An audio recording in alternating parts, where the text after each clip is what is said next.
Ladies and gentlemen, seekers of truth and knowledge, welcome to a one-of-a-kind experience that will take you on a captivating journey beyond our world. Today, we have a special treat for you as we sit down with the renowned Andromedan Contactee Alex Collier. Prepare yourself for a rapid-fire question and answer session that delves into the depths of cosmic wisdom and unveils the mysteries of the universe. As always, please remember to like this video and share it with your friends and family. That way, it gets seen by more truth seekers. So, without further ado, here are today's rapid-fire questions and answers.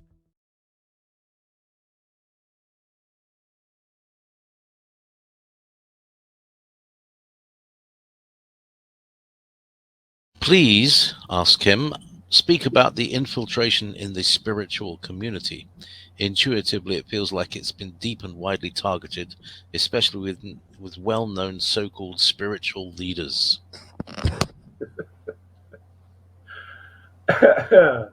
Well, you have that in religions. You have that in metaphysics. You have that in the New Age system. And the CIA has written books on how to infiltrate, all of these elements in order to maintain control and to steer everyone in the direction that they wanted you to go. This is not new. This is not rocket science. Okay?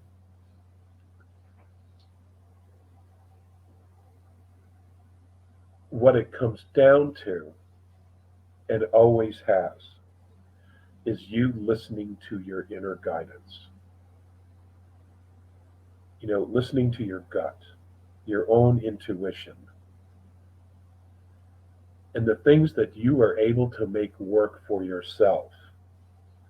Then you know those things to be real, to be true. Everything else is experimental until you actually know that it works. Unfortunately, so many people want to give away their power, and they end up finding themselves in a place years down the road where they're more empty now than they were before they started their journey. And that's because they were looking for all this information outside themselves. Outside themselves. You are multi-dimensional beings. You are gods in the making. You are genetic royalty. Everything you need is within you. It's always been there, and they knew it'd be the last place you looked. And they were right. They were right. It's the last place you look.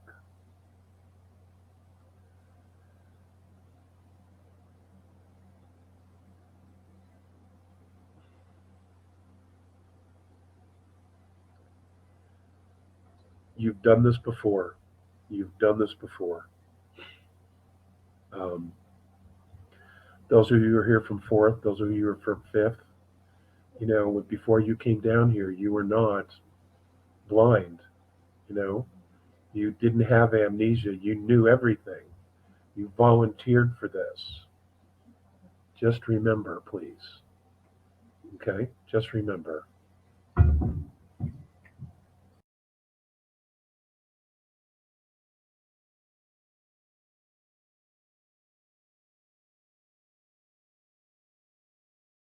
Alex, you had mentioned that now is the time to reconnect to our higher selves and cultivate our inner intuition.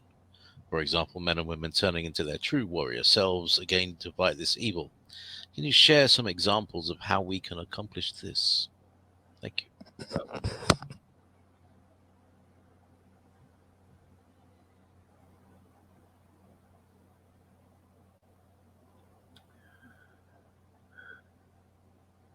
There is no one way to do this. Everyone's going to be different. It all depends on what you resonate with. And of course, that's the key. What is it that you resonate with? How do you resonate? Um,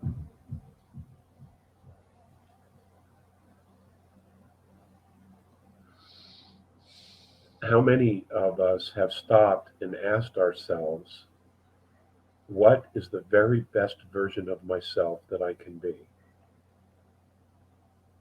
and then take it out of your head, put it down on paper, and write it out. Your very best version of who you think you can be. And then be specific. What does that entail? And then you could do it on the other side. What's the very worst version of myself? And again, you take it out of your head. Okay? And then you have to be completely honest with yourself. What is it um, that that's on the naughty list that I'm done with? And on the benevolent list, what is it that I can do right now of myself that I can aspire to this? What do I have to do? And you begin the dialogue with yourself. Okay? Now, again, you're all connected to your higher selves. You're all connected to your spiritual guides that you have who volunteered to help you, but most of you aren't even asking them for assistance or help. They're just, they're drinking Mai Tais and just hanging out, waiting for you to get it. Okay? But that journey is different for everyone. And there's no one right way. And I don't give a shit what anybody sells you or is trying to tell you. There's no one way. I mean, this is your journey. You're the one who's on it. Okay? And you don't need anyone else's permission to be on your journey. You have to figure that out for yourself. And in so doing, you will empower yourself. It's it's like planting a time capsule. You've wrapped everything up and you've put it in a container and you've buried it. So now you've unburied the container and you're getting ready to open up the time capsule to what the goods are inside. Um, this is very much like what's happening now with most of humanity. You just have to be patient with yourselves.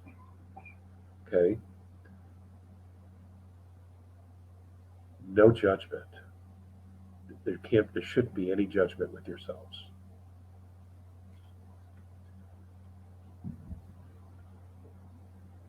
This is not a race at all. This is not a race.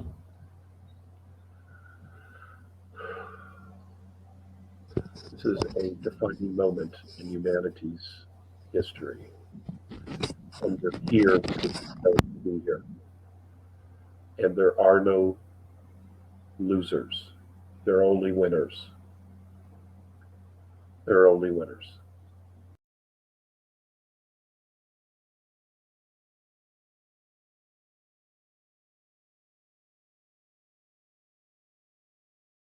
Do the adult Andromedans laugh, play, joke around, or even goof off? Whatever that means. I would not have known if that's what they were in fact doing. I don't know what it looks like for an Andromedan to goof off because they're all telepathic, and unless they were directly focused on me, it's the most quietest place I've ever been, okay, because they're all telepathic. I've seen the children smile. I've seen what appeared to be a giggle, though I heard nothing, okay. I've seen the adults walking together as couples, as friends, um, you know, both smiling, and you can only imagine they're having conversations with each other. Like, they're walking by me and they're not looking at me, but they're probably saying, there's an earthling. Um, that kind of stuff. But no, I do not know if I actually had that experience or not of watching them goofing off. I know that they're always productive, is the word. They always seem to be productive.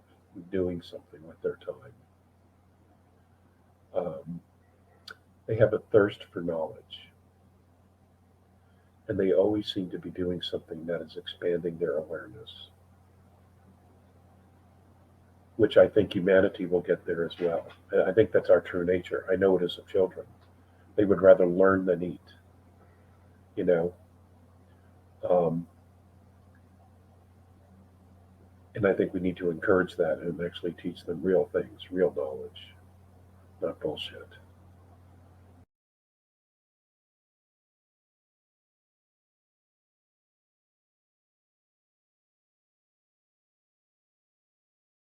What did the cabal achieve in changing our calendar from the Julian to the Gregorian? And is there a necessity to change it back? I know for sure that there is a local village here that still celebrates the Julian New Year on the 11th of January. It's a lovely ceremony. That's a really interesting question, and I currently with maybe 25% of my brain cells actually working. I don't have an answer to that. I do not know why the church, and it was the church that did that. Okay, I remember you said the cabal. Um, this was the church of Rome that did this. Off the top of my head, I don't exactly remember what their intentions were. Is it necessary to go back? Why would it be? The dates are relevant. In my opinion, dates are irrelevant. What matters is that you're alive and you're present now. To me, that's relevant. That you are present now. Who gives a shit about the date? Why do we have to change it? Let's just move forward. Besides, all of those systems are falling away anyway. Why even put any energy into fixing it when it's going away anyway? That's just me. I would want everybody to continue to stay focused on the ascending frequency. Once you get to fifth density, past, present, and future are all happening at the same time. But does the date actually matter then? No, it really doesn't. It really doesn't. So, and if and you have children in fifth density and you love them and you take care of them and you adore them, then every day's their birthday, right? Every day's their birthday. Doesn't get any better than that.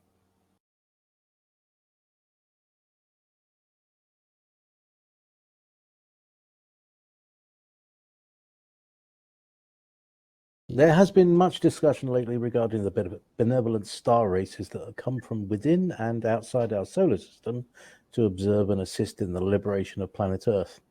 In my humble opinion, there seems to be limited intel coming out about whether the advanced inner or hollow Earth 4D, 5D situations are also assisting in our liberation.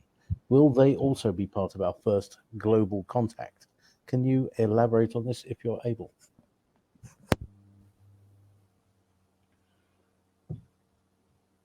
Well, even though we're not aware of the fact that they exist, well, 95% of the people on the surface anyway, we still have a symbiotic relationship with them. What we do on the surface does, in fact, affect them. And those of us who do know and are aware of them and who have met them, whether it's at Shasta or uh, in the Himalayas or Mount Blanc in Switzerland, or the Pyrenees in France, China, Russia, the Ural Mountains, um, and other places. they're fully engaged in a relationship with them, even if they just met them once. Your frequency's never the same. So we are already engaged in the relationship. There is no separating that. Just because people don't know doesn't mean it doesn't exist. It's still not there. I do not know how that's all going to play out. Again, let me reiterate something that I've said many moons ago, is that we are humanity. We are supposed to have and take possession, custodianship of the earth herself. And I've said this in the past, we technically do not have a home. But through this process of emergence and awakening, and this transition that we're going through from third to fourth and to fifth, we will be in a position to ask for conservatorship of the earth herself, so that our humanity will always have a home. Do you understand that? This is a big deal. This is a really big deal. That means that this will be our home. And the earth and us, regardless of dimensions, will forever then be connected to each other. And this will always be our home. Even if our bodies were created somewhere else, Earth will be our home, our permanent home for our humanity, the solar system. And we can petition at some point the appropriate council. I'm honestly, at this moment, I'm not sure which one that would be, whether it be the Andromedan Council or some type of galactic system that they have somewhere. Because, a lot of things are changing out there as well. We can petition for conservatorship of Earth, which would make this our permanent home. So, at least humanity, whether we chose to go back to fifth density to our own races and soul groups, or those in fourth do the same, it doesn't matter. There are souls who are who are going to want to physically incarnate in the earth and on the earth to experience her resonance in her amazing diversity. So, and this will keep the race propagating.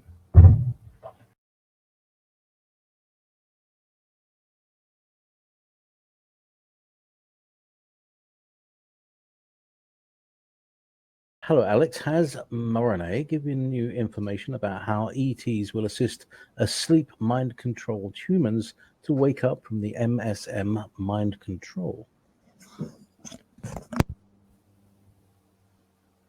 I've shared that information in the past. I have.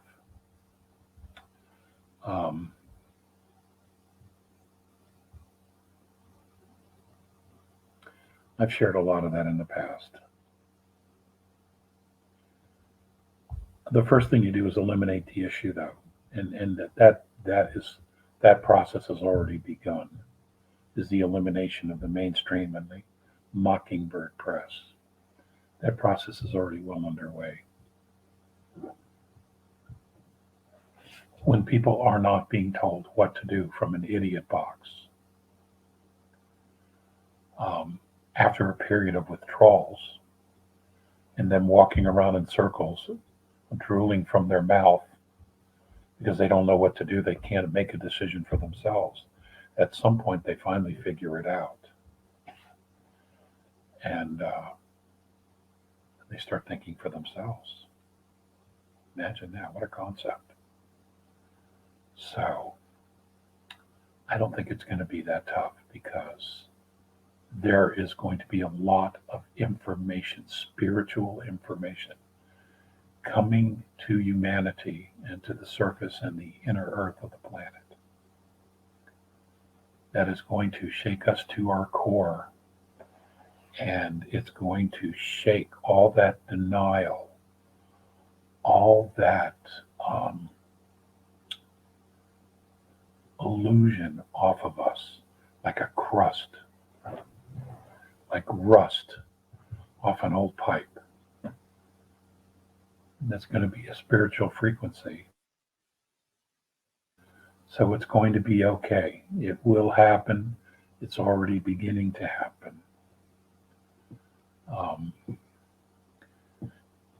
If you can, from a distance, just watch what's going on at CNN. It's absolutely delightful. You know, they're all turning on each other. It's wonderful. You know, all the barracudas are now biting each other's tails. And that's the first domino to fall, which is a great thing, because God, what a bunch of shitheads.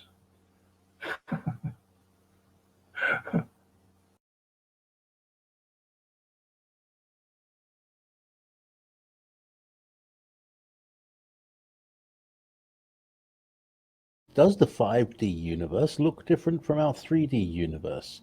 If different, how it is different? How is it different? And I'm just imagining here. It's like when we look out into the night sky, will it be different? I hope that's what Leslie meant. The answer is yes. It's completely different. It's bigger. It's more expansive. You have triple the light color spectrum that we have in third density. There really is no such thing as time. You can live thousands and thousands of years in a single body. You have the ability to move from fifth to fourth to third and to jump dimensions, including time lines as well.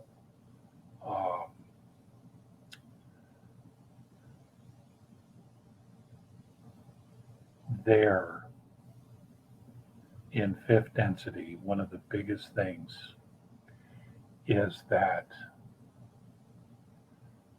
when you experience something, whether it's a piece of music, um, uh, an exclamation of emotion, your entire being resonates with it. It is almost like you're a bell.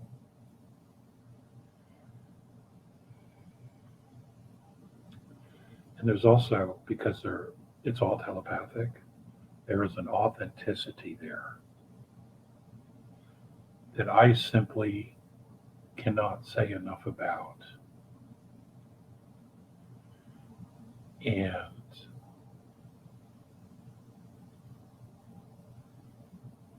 it's so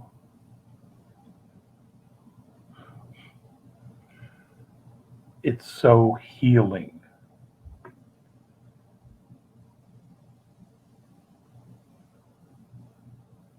Because all you have to do is be authentic. That's all you have to do. Because there's nothing wrong with us. Nothing whatsoever. It's truly just about being authentic. There, everything is real because everything's authentic.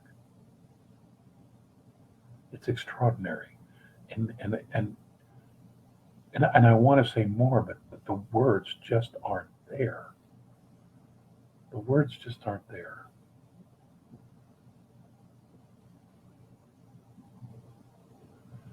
It's as closest to heaven as I've ever been in this body. I'm not saying it is heaven, but it's the closest I've ever been. Hands down. Hence why a lot of times I don't want to come back. I just don't want to.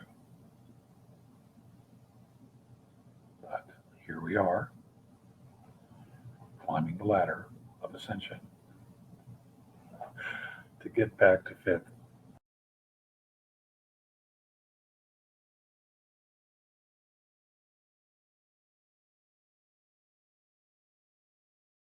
What role will precious metals play in the quantum financial system, and will those who purchase silver see a substantial return on their investment?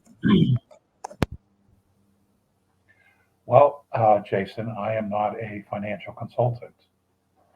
I do not have a license to tell anybody what to do, what not to do, and it's necessary to make that disclosure. Okay? What I do have, though, is experience. And the metals are valuable because they will be used in a lot of new technology that will be released from black budget special access programs.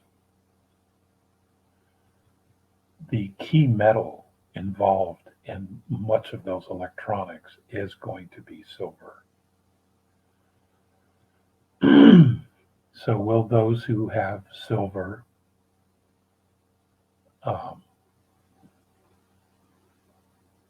see a return on their money? The answer is unequivocally, in all capital letters with neon lights, yes, you will. Yes, you will. Silver's about to break free anytime now. Anytime. And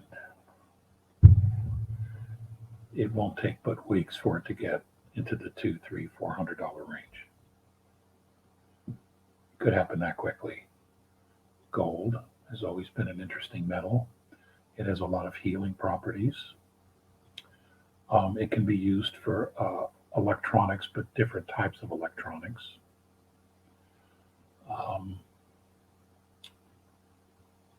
But again, money, gold has always been looked at as a monetary element.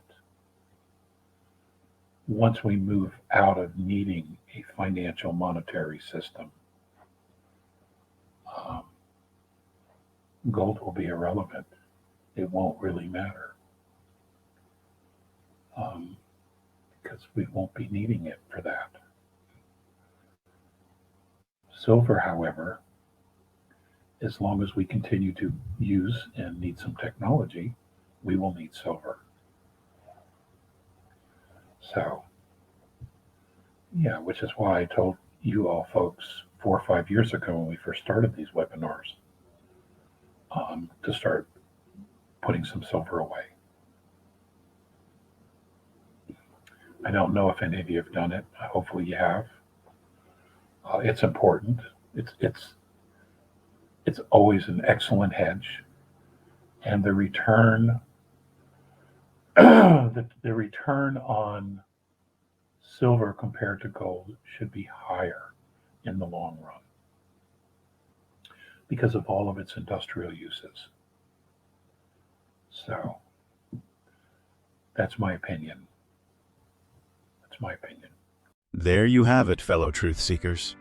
An enlightening and exhilarating rapid-fire question and answer session with the remarkable Alex Collier, sharing his profound encounters with the benevolent Andromedan extraterrestrial beings. As we continue on our cosmic journey, let us embrace the wisdom of the Andromedans and carry their message of love, unity, and compassion with us. Together, we can create a world where humanity stands united, ready to embrace the wonders that await us in the vast expanse of the universe. If you found this rapid-fire question and answer session fascinating, don't forget to hit that like button and share this video with your friends and family. Subscribe to our channel and ring the notification bell so you never miss out on more captivating content like this. Thank you for joining us on this incredible adventure. Until next time, may the stars guide you on your path of enlightenment and exploration, and remember to always seek knowledge and stay curious. If you would like to see Andromedan Contactee Alex Collier live via video stream, we host an online seminar 3 times a month on a Friday at 2 p.m. Eastern Time. For more information and dates of upcoming online seminars, please visit alexcollier.org. Please click on one of the above videos to seek more of Alex Collier's knowledge.